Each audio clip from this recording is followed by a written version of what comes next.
So I get questions all the time, people calling me up saying, this is one of the most recent ones, I need the budgets for all the breakthrough congregations. Like, what? What are you going to do with them? What do you need this information for? Which is always a good question to ask when somebody comes up, particularly with a numbers-related question. Because what I find is that's not really what they were, right? It's not really what they were asking. So I asked them, so what do you want to do with the data? I could gather that, but what do you want to do with it? And he goes, well, I just know that if I presented that information to our congregation at the next board meeting, they would want to be breakthrough congregations, get out their checkbooks, and be as generous as the breakthrough congregations. Huh. Well, you're going at it as a technical fix, but I don't think that's going to happen. Do you think that would happen? That would really happen? No.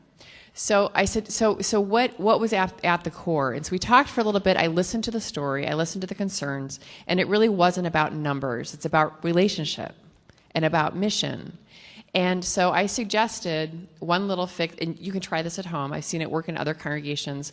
I said, why don't you invest in a big screen, a projector, and a couple digital cameras. Matter of fact, you probably don't even need digital cameras. Find people in your congregation with smartphones and take pictures of people living out your mission throughout the week, and then on Sunday, show slideshows of people throughout the week living out your mission. And let's say Edith is hosting the circle suppers. Have Edith's name with the circle suppers and when they're meeting and how to contact, all that information. Oh, and if you need pastoral care, here's the picture of the person to contact and their information, and see what happens. So then I checked in with the person a couple months later, and lo and behold, he doesn't have the numbers yet, but what he reported is that there is a fervor, there is a relational, there is an I see you.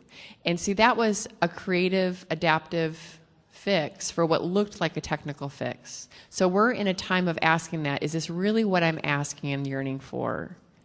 And how does our faith bring me back to an answer, that hyper-relational I see you?